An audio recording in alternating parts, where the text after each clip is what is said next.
Konnichiwa, yokoso, irashaimase. Bref, bonjour à toutes et à tous et bienvenue dans cette 5e vidéo.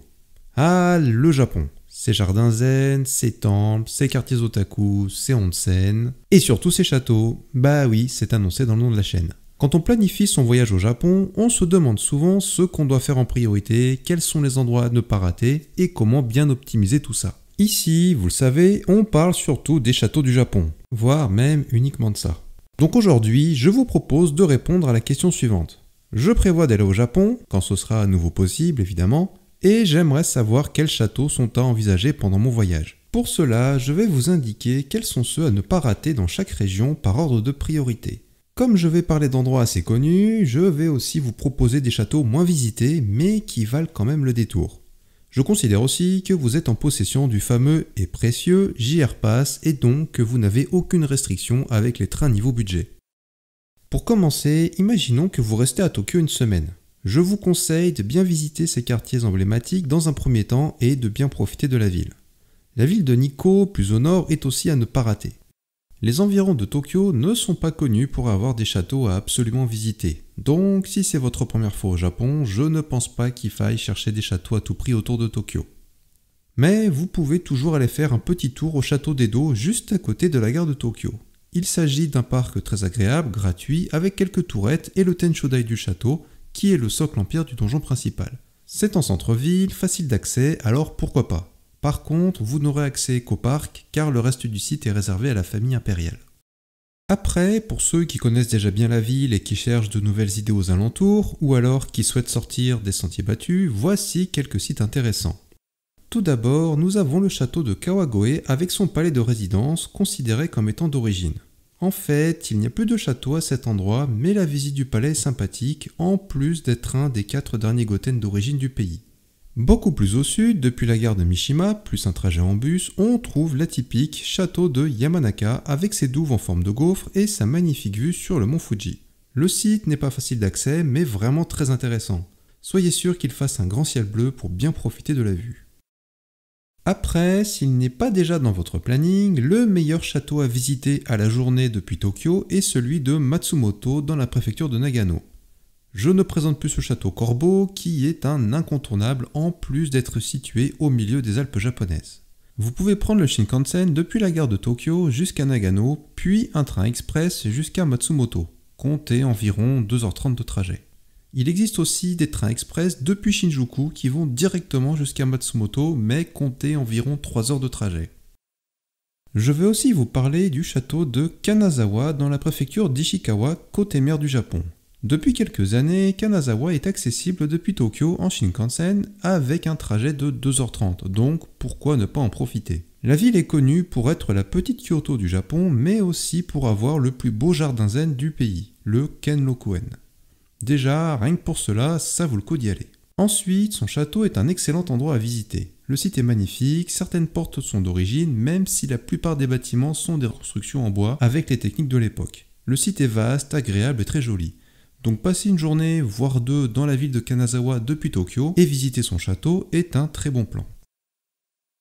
Si vous avez l'occasion de faire un tour dans la région de Tohoku, le château à visiter en priorité est celui de Hirosaki dans la préfecture d'Aomori. En plus d'avoir son tenchu d'origine, il possède de nombreuses portes et tourettes de l'époque. Le parc est très agréable, en plus d'être un des endroits les plus connus du Japon pour les cerisiers en fleurs. J'en parle dans ma vidéo sur les 12 tenchu d'origine en description. Si vous n'avez pas la chance d'aller autant au nord, le château de Aizu Wakamatsu dans la préfecture de Fukushima est un excellent site à visiter. Le tenchu est refait en béton, mais le site est vraiment intéressant en plus d'être un des châteaux clés de la guerre du Boshin, petite période d'1 an et demi environ, très importante dans l'histoire du Japon, qui symbolise le passage de l'époque Edo à l'ère Meiji entre 1868 et 1869. Ensuite, pour les plus curieux, je vais citer les châteaux de Shirakawa, Yamagata et Sendai qui ont l'air tous très intéressants mais que je n'ai pas encore personnellement visités. Rien d'incontournable, mais gardez ces noms dans un coin de votre tête si vous prévoyez de passer dans les parages. Du côté de Hokkaido, le seul château d'intérêt me semble être le château de Goryokaku qui est un fort moderne en forme d'étoile datant de 1864. On ne retrouve pas les configurations habituelles des châteaux du Japon ici, il s'agit d'un endroit construit pour parer les attaques modernes au canon notamment. Passons maintenant au grand classique qui est le voyage de 2 semaines aller-retour entre Tokyo, la région du Kansai, avec donc les villes de Kyoto, Osaka et Kobe, puis Hiroshima et l'île de Miyajima. Alors déjà, si vous cherchez à planifier votre premier voyage de 2 semaines au Japon et que vous souhaitez en voir le maximum, ce trajet est parfait pour vous. Maintenant, côté château, je vous conseille donc de passer votre chemin lors de votre visite sur Tokyo. Il y a plein d'autres choses très intéressantes à faire dans cette immense ville. Mais vous pouvez garder l'idée d'un aller-retour à la journée à Matsumoto s'il n'est pas prévu plus tard dans votre périple. Du côté de Kyoto, Osaka, Kobe, il y a aussi une multitude de choses à faire, mais il y a quand même quelques châteaux qu'il serait vraiment dommage de rater. Tout d'abord, le château de Nijo dans le centre de Kyoto est un incontournable, car il possède le palais de résidence le mieux conservé du Japon, en plus d'être un parc très agréable et d'avoir une configuration en 2 enceintes très bien conservée. Ensuite, vous avez le très fameux château de Himeji dans la préfecture de Hyogo, qui est vraiment le château à visiter. C'est le plus connu du Japon et ce n'est pas pour rien. Il est accessible en environ 30 minutes depuis Kobe. Ces 2 châteaux doivent vraiment être votre priorité. Si vous avez déjà visité ces 2 sites ou que vous avez du temps à tuer, mais ça m'étonnerait, le château d'Osaka est excellent en dehors de son tenchu en béton pour touristes. Le musée à l'intérieur est quand même intéressant, mais le bâtiment en soi est un peu une arnaque.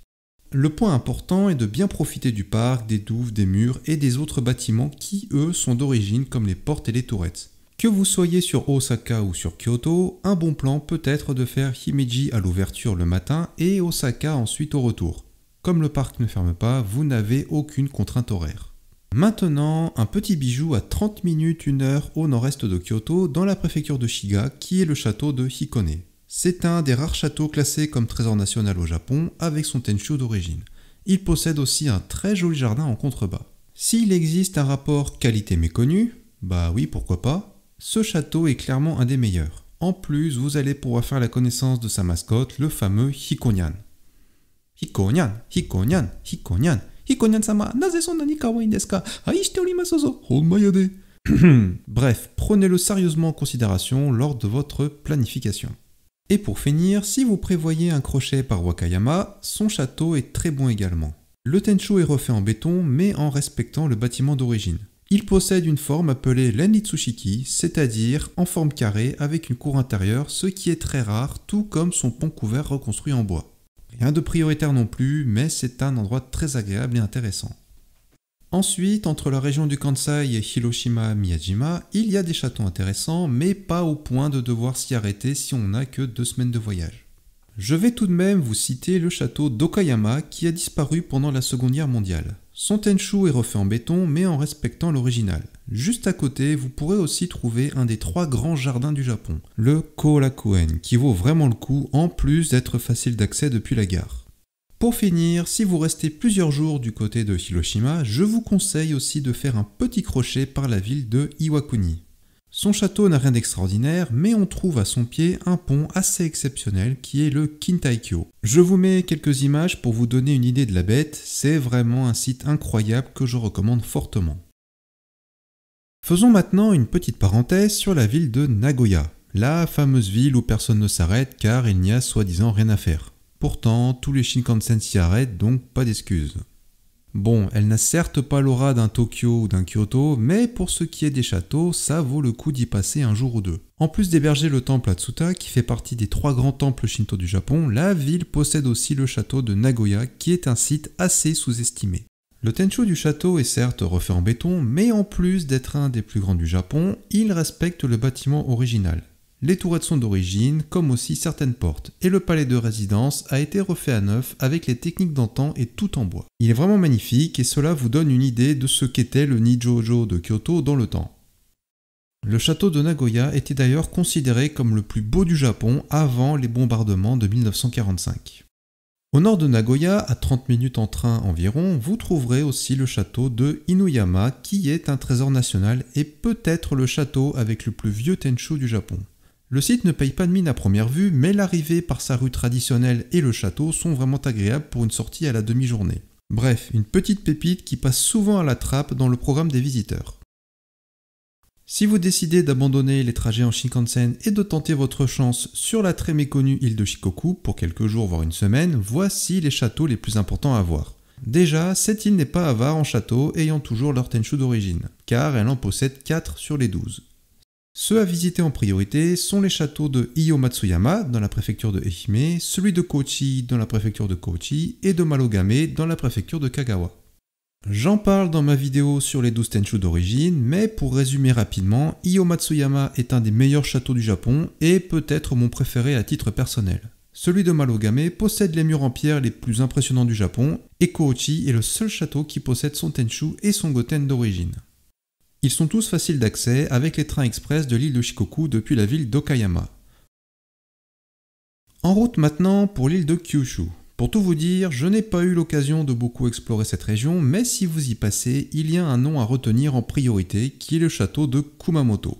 C'est un château extrêmement bien conservé avec beaucoup de bâtiments d'origine et de toutes sortes, mais il a beaucoup souffert lors du double séisme de 2016 où plusieurs tourettes et murs en pierre se sont effondrés. Le site est toujours en cours de reconstruction, il reste visitable et reste malgré tout le meilleur château à visiter sur l'île de Kyushu. Si vous cherchez d'autres sites intéressants, j'ai bien aimé le parc Yoshinogali qui est une reconstruction de village fortifié. Le site est immense et les reconstructions sont vraiment de qualité. Aussi, le château de Saga propose un Goten très bien reconstruit en plus de ne pas être très loin du site précédent. Pour finir, une petite parenthèse et un retour en arrière en direction de la mer du Japon et la ville de Matsue avec son château du même nom. Cet endroit n'est pas desservi par le Shinkansen, donc il est rarement considéré par les touristes. Néanmoins, des trains express relient cette ville à la région du Kansai. Si vous cherchez un endroit méconnu et agréable, foncez-y. La ville, en plus d'être sympathique, propose un des plus beaux châteaux du Japon qui est lui aussi un trésor national depuis 2015. C'est par exemple un excellent endroit à envisager pour un deuxième voyage au Japon quand on cherche des sites moins connus mais tout aussi intéressants que le reste. C'est la fin de cette vidéo, merci de l'avoir suivi jusqu'au bout, j'espère qu'elle vous sera utile. Avec ça, vous avez de quoi faire pour vos prochains voyages au Japon. Comme vous le savez déjà, il y a une multitude, si ce n'est une infinité de choses à voir et à faire au Japon. Et les châteaux n'en sont qu'une petite partie. Cependant, ils représentent une partie non négligeable de l'histoire du pays et sont souvent délaissés ou du moins pas assez considérés, d'où l'idée de les mettre en valeur au travers de cette chaîne. Encore une fois, si le concept vous plaît, vous pouvez le montrer avec un pouce bleu, un commentaire, un abonnement ou encore un partage des familles. Je vous dis à la prochaine, sur ce, Okini!